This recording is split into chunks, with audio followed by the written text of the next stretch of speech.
through over 70 different iOS 10 features, so let's get started.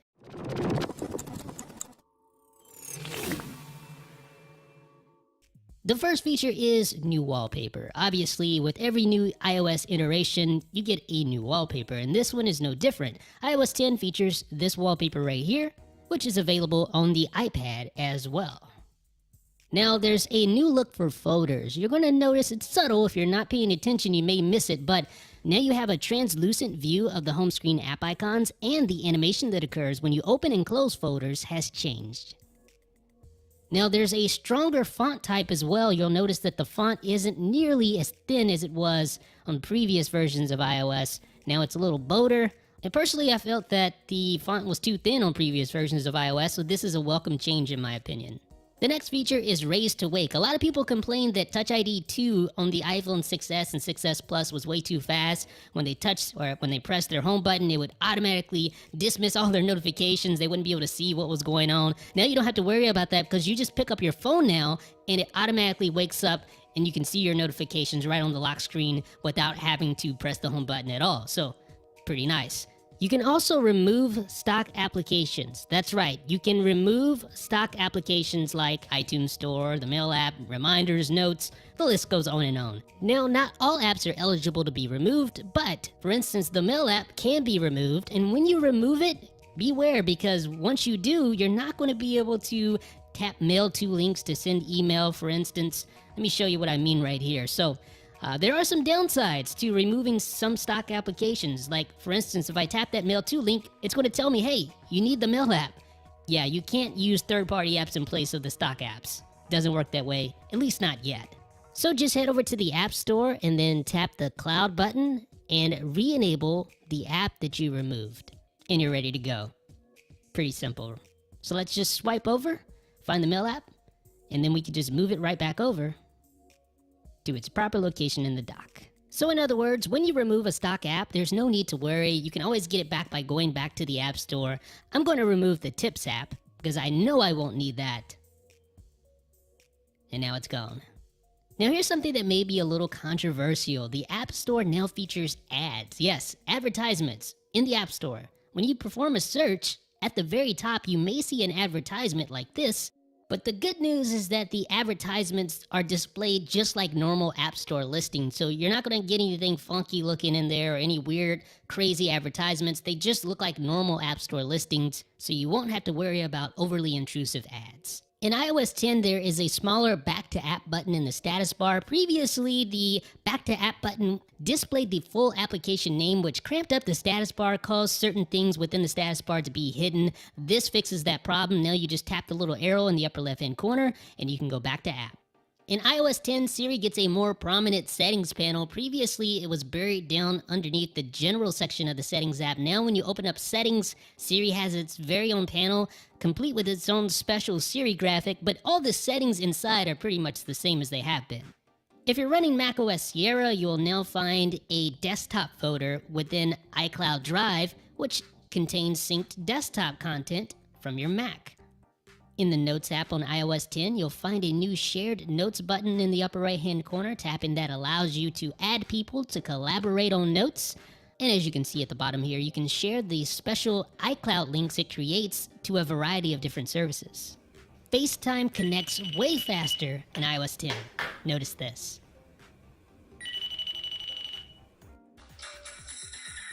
Freaky fast. Now, if you own an Apple Watch, you're going to enjoy the new updates to the Watch app. Not only can you go in and build your own watch face, which is really nice. You don't have to do that on that really tiny screen of the Apple Watch. You can also browse the face gallery, which allows you to see all of the different watch faces, how they'll look. You can go in there and select a watch face. That is really nice to be able to do that on a large screen like the iPhone, instead of having to do that on your 38mm or 42mm watch. Now, in previous versions of iOS, the Mail, Contacts, and Calendar pane was one single pane that contained all three settings within that one panel. Well, now in iOS 10, they have been broken up. Now, Mail, Contacts, and Calendar has its own settings panel within the Settings app. Really nice. iOS 10 adds support for Apple Pay on the web, and although I'm not able to demonstrate that for you right now, you will find a switch for a check for Apple Pay inside of Safari's preferences, hinting at the upcoming feature. Now, the Contacts app got a nice fresh new coat of paint. You see the blue buttons there, but that's not all. In the future, you're going to see integration with third-party applications for contacting and staying in touch with your friends and family. If you go into the Settings app and select Videos, you're going to find a new video playback quality setting to allow you to adjust the amount of data used while watching videos. Now, Control Center got a pretty big update in iOS 10. Obviously, what sticks out is the splash of color that you have on things like the rotation lock buttons and the Bluetooth and the Wi-Fi buttons. But that's not all. Now, AirPlay mirroring is called AirPlay Screen, and it has its own dedicated button. You just tap there, and you can quickly mirror your screen to an Apple TV. But that's not all.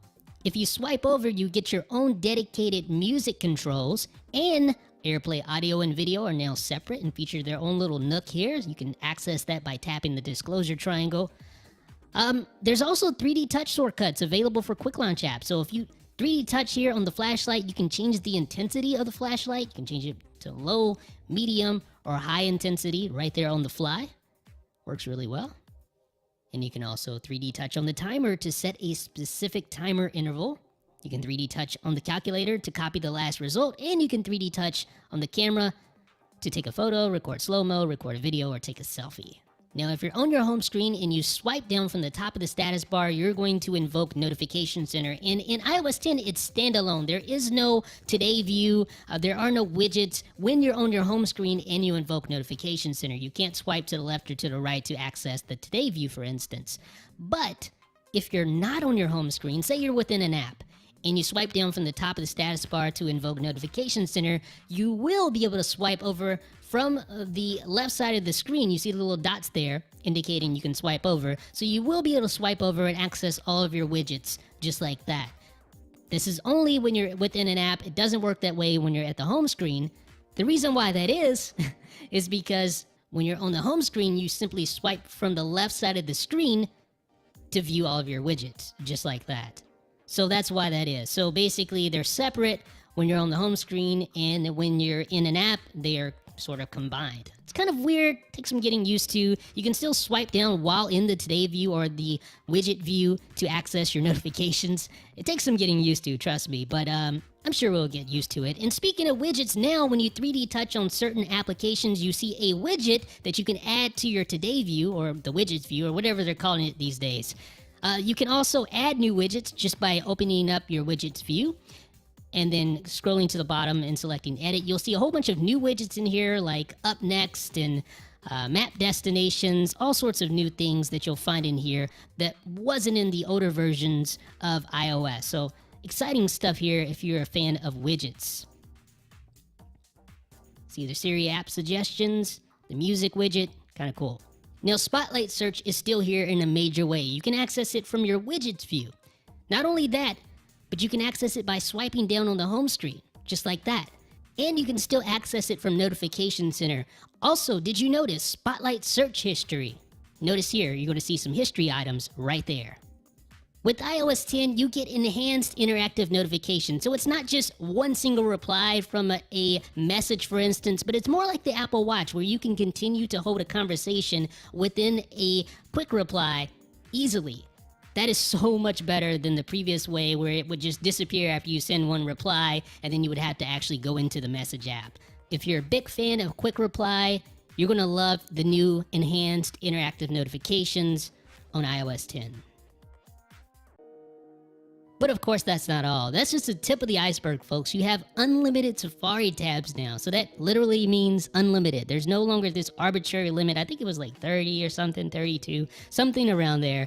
Well, now you can continue to hit the plus sign to add an unlimited, literally an unlimited amount of Safari tabs. I mean, I'm just continuing to press the plus button and it's continuing to add more and more tabs. Fingers getting tired.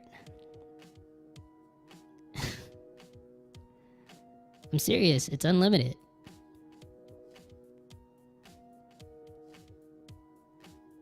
Yeah, it's unlimited. So you can just continue to scroll over like that. I don't know who would do this, who in their right mind would have this many tabs open, but fact of the matter is you can have unlimited tabs in Safari, in iOS 10. Let's open up the tab view here and let's see what we have. Crazy. That's nuts. Now, you also have Safari split view, which is really cool, something that we've been wanting. So if you tap and hold on a link, you can tap open in split view and view two Safari windows side by side. And the nice thing about this is that you have two separate address bars and two separate tab bars. So these are literally two different instances of Safari that you can independently control. Now, iMessage has a new media attachment interface, and it's extremely robust. You're going to love this. So when I tap the little camera button here, not only do I see a live view of my camera, and I can just tap there to take a photo, and it will automatically show up right there in my message compose window. And then, of course, I can tap that to disable live photos or tap the X to get rid of it. So that's really nice. But you also have all of your pictures here as well. So if I just tap a picture, I can add a picture to the compose window.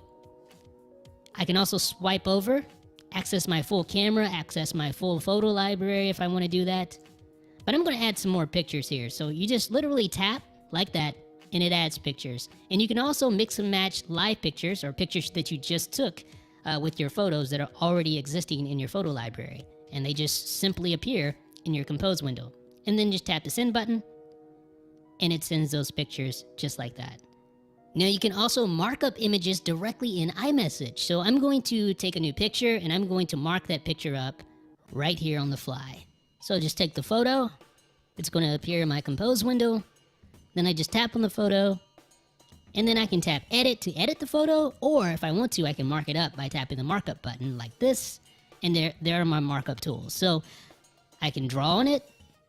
I can use my magnifier if I want to. I'm just going to draw, and you can see you can smooth it out. So all the markup tools that you're familiar with in the Apple ecosystem, you can do. All right, so I'm going to put some text in here.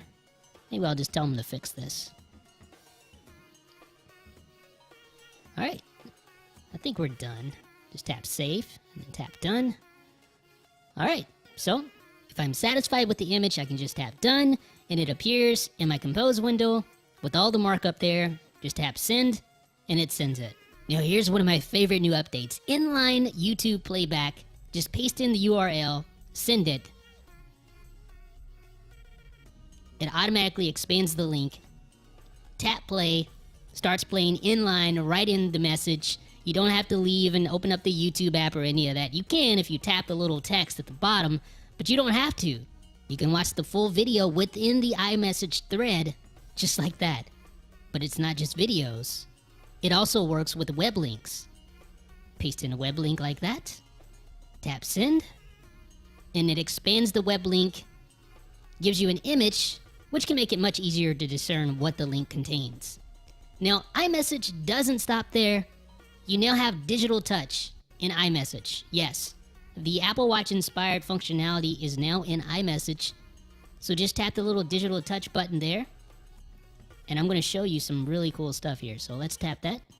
So here's the digital touch interface. You have all your colors. You can switch to the colors if you want to. You can, of course, draw right here on the black screen, similar to the Apple Watch. Tap high or draw high, and it automatically just shoots up to the recipient just like that. Now, you can change colors just by tapping the little color. Can draw, and you see on the right side you get some tips on things you can do. So if you tap and hold, you can send like a little fireball, or I don't know what that's supposed to be, but something. And if you single tap, you just send the little circles, very similar to the Apple Watch, of course, and the recipient receives them. Now there's some other gestures. If you two-finger tap, you send a little kiss, which can be cool for that very special someone. And if you two-finger tap and then swipe down, you can send a heart that is breaking. So if you're having a fallout with someone, I guess you can send that to them. So digital touch really does spice up iMessage significantly. But it doesn't end there. This is just really the tip of the iceberg, because you can actually combine digital touch with photos and videos. Let me show you how right now. So what we're going to do is we're going to tap the little disclosure triangle in the bottom right hand corner there. And now you see the full screen view for digital touch. Of course, you can draw etc. And this is for if you want to draw more detailed stuff, because it's not going to automatically disappear and send. You can actually change colors and really compose something nice. But if you tap the little video button in the bottom left hand corner, you can actually draw right there on the screen. And you can take a video or photo, and those drawings are going to appear alongside that video or photo. So once you're done, you can just hit the send button, and that digital touch enabled photo or video is going to send to your friend. That is pretty awesome. Very Snapchat-esque. Alright, so they're going to see exactly what you drew on the photo or video that you took. That's pretty awesome, isn't it? Now, there's also iMessage bubble effect. So when you send a message, instead of just tapping the send button, tap and hold, and then you can swipe up and choose 4 different bubble effects. You can choose send with slam, you can choose loud, quiet, invisible ink. So it's send with the slam there. Let's try another. I'm going to do it gentle. I said quiet. It's actually called gentle. Okay. And let's try one more. Let's try loud. Bam. So there's loud. Now let's try that invisible ink, but instead I'm going to use a photo. So you can actually combine these message bubbles with media. So tap and hold. Select invisible ink. Tap send. So now when the recipient gets it, they need to swipe on the screen to reveal my photo. Element of surprise, right? You gotta admit, that's really cool. But it doesn't end there. There are full screen effects as well. So let's talk about those. So I'm gonna send a message. Congrats! Alright, and then just tap and hold the send button. And now instead, you want to tap where it says screen, and you can swipe over to switch between your full screen effects. So I like that one right there. And here's what it sounds like.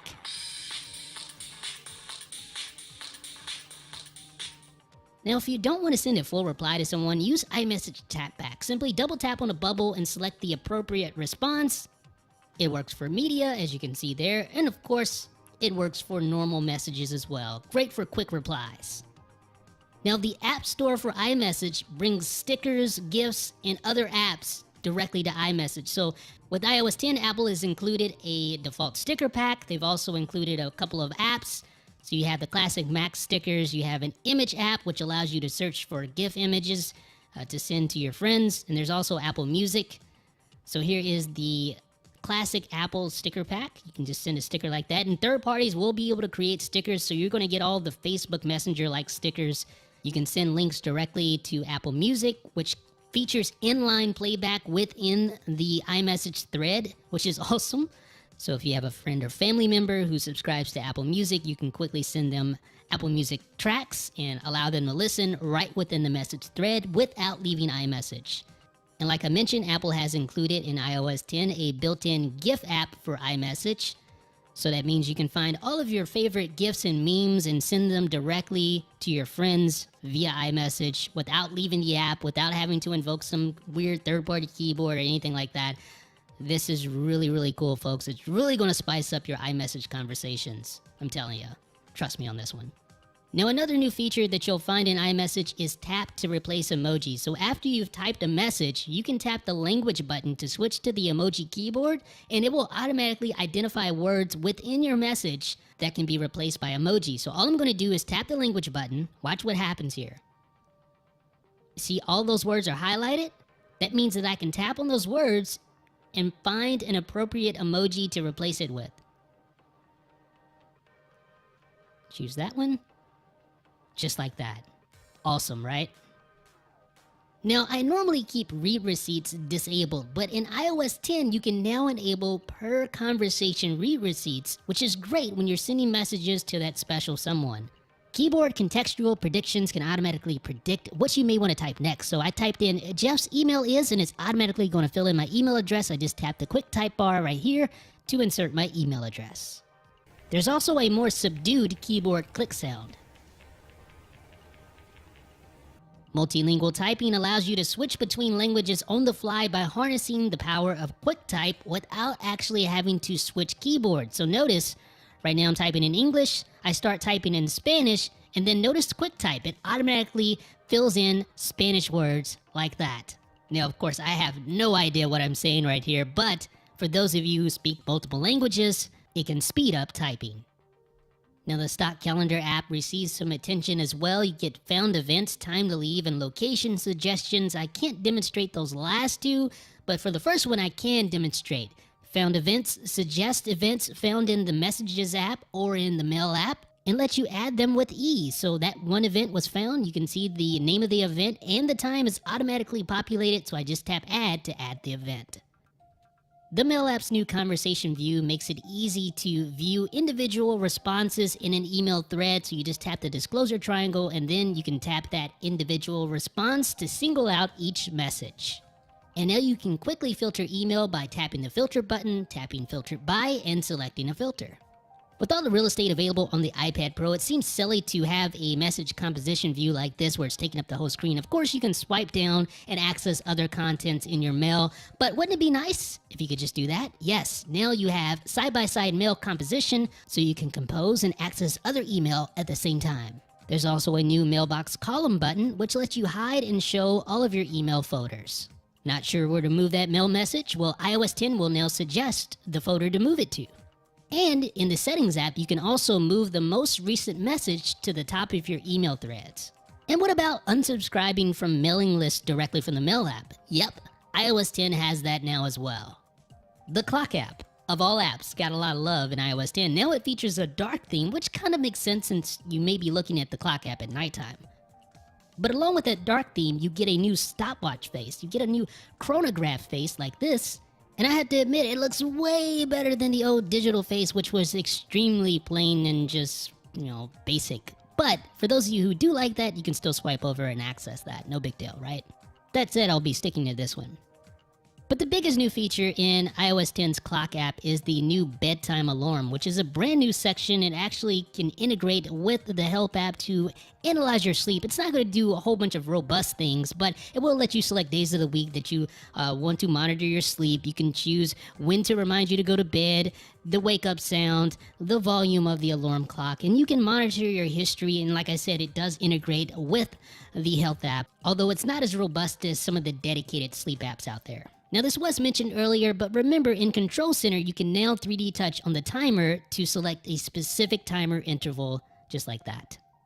And those of you with HomeKit enabled devices will be happy to know that it's not just a preference panel anymore, but now you actually have a dedicated home app in iOS 10. And this is a first-party home app, so this comes with iOS 10. You can set up and name your home, you can set up rooms, of course you can establish all of your different accessories and configure them. And there's even automation, which will utilize your Apple TV as an in-home accessory hub. And you can also go in and customize the look of the home app as well. So if you don't like the wallpaper that it chooses by default, you can go in and customize that wallpaper, perhaps even taking a picture of the actual room that you're controlling via this application. So I'm going to take a picture here, use that photo, and that will be set as the wallpaper for this particular room. So the Home app is a great new addition. You don't have to rely on any third-party apps anymore to control your HomeKit devices. Great new addition to iOS 10. The Health app receives some love in iOS 10 as well. You get some new sections at the top of the Health Data tab, so you get activity, mindfulness, nutrition, sleep, and each of those sections has its own new video. Now, these videos aren't actually playable right at the second, but these videos will help you to understand how to use the Health app in the particular sections they're in. One change you'll like is that there is now an Export Health Data button prominently located at the bottom of the Health Data section. Previously, you would have to use the Share button to export health data. This makes it a little more clear and straightforward. And not to be outdone by the Health app, the Activity app now features a new tab for sharing. Yes, you can share activity data for some extra friendly competition and perhaps some additional motivation to get moving. In iOS 10, the worthless Explore tab found at the bottom of the App Store interface is now replaced by, yes, the Categories tab. Yes, the Categories tab is now back. It should have never left. The Explorer tab should have never been here, but all is well now. We have it back, and it's great. I never understood why the Music app did not support split view in iOS 9, but no worries. iOS 10 brings support for split view in the Music app on the iPad. One of the most frustrating things about using the Music app on the iPad was the lack of split view, and now it's here, so I'm probably going to use the Music app a lot more now. iOS 10 brings a new automatic downloads feature to the Music app, which can be enabled via the Settings app. Now, this will make it so that whenever you add a new album or a song to your library, it will download that song or album as well, so that it's accessible while offline. So let me just show you right here. I'm going to add this song to my library, and you're going to see it start to download immediately, just like that. Running low on space. Now you can quickly manage downloaded music in the music section of the Settings app. So just go to Music, Downloaded Music. You can see all of your songs there. You can swipe to delete individual songs if you wish to, like that. Or you can delete all songs if you want to, like that. You can also optimize storage for music so that you can set a minimum storage level for the music on your iPad. So say you want to keep at least 8 gigabytes of music on your iPad or iPhone at any given time, you can select the 8 gigabyte option. You can select 64 gigabytes if you have that much space available, etc. Now the Music app interface in itself has been completely, and I mean completely overhauled. The main tab, the Library tab, gives you all your playlists, your artists, your albums, your songs, downloaded music. A lot less convoluted. You can go in, you can even edit what sections are displayed here. You have your downloaded music. So if I tap Edit here, I can go in and enable or disable certain sections. I can rearrange them using the drag handles if I wish to do that. So you can see I simplified that, removed the song section. And all my recent stuff is down here as well. Just like that. If I tap the For You tab, you're going to see all of my recently played stuff at the top. So you can swipe through there if you want to. And it looks like Apple's trying to kind of be a little bit like Spotify. They have a daily playlist. So today's Tuesday. It has Tuesday's playlist here, assuming that tomorrow you'll have Wednesday's playlist.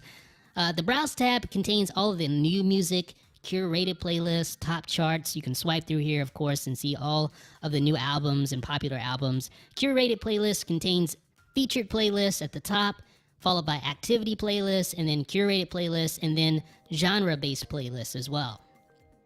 And the radio tab is pretty much what you would expect. Beats 1 is prominently featured there at the top, and you can swipe through and find different types of radio stations as well. And lastly, you have your search, and you can search Apple Music or your own local library. And the Now Playing interface is completely changed, simpler looking. You have a slider there for volume.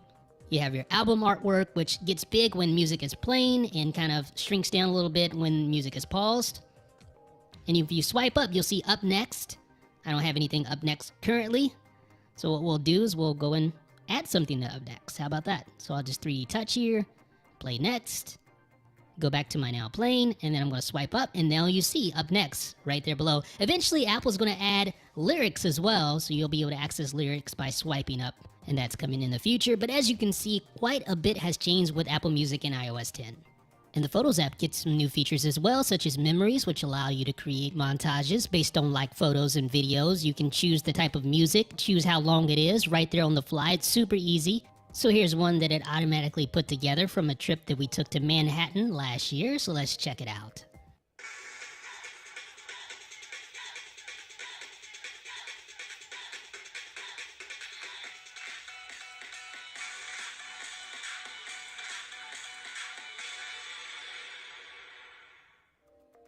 The Photos app also gets much smarter search in iOS 10. The search enhancements include the ability to search on different objects and people and places. As you can see here, I just search for high-rise, and it can search and find all the high-rise buildings right there in my photo library. If I search for, I don't know, dog, it'll find all the dogs. If I search for action figures like here, it'll find all the action figures like my little duck here, and it's all done locally. What about being able to edit live photos? Well, yep, in iOS 10, you can now edit live photos. You can see right now, this photo is a live photo. And I just go in, and I'm going to edit something. How about the shadows? I'll adjust the shadows, and you can see I'm editing that. Tap Done. It's saving it, retaining its live photo status. So now I can enjoy my live photos in a whole new way. You can also use live filters for live photos. So I can enable a filter right here and take a live photo. You can see live photo is enabled. And I can go in and I can view that live photo with the filter applied. I can even go in and edit that live photo, change up the filter if I want to, right there on the fly, and retain the live photo status. So just tap filters, and now I'm changing up the filter, and still retain its live photo status. Awesome. Earlier, I showed you how to mark up images in iMessage, so it's probably no surprise that you can mark up images within the Photos app. All you need to do is go in and edit, and then tap the extensions button. You will need to turn off live photos to enable markup though, so keep that in mind. But now I can draw on my photo, I can magnify areas of my photo, I can add text to my photos, just like that. iOS 10 brings improved auto enhancement and a new brilliance adjustment slider when editing photos. So just go to Light, tap Brilliance, and now I can change the brilliance.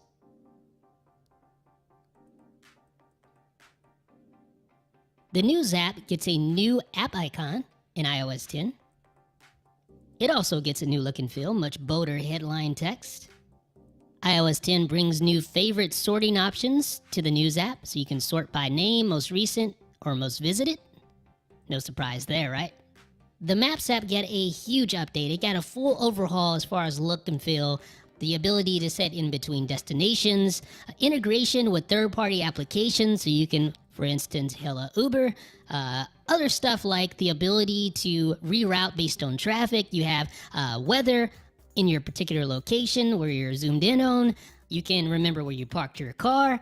Like I said, there's just so much to cover here. I don't really have time to go through all of it. We'll have more on the Maps app in a future update, but safe to say it is a massive update, the biggest update ever for Maps by far.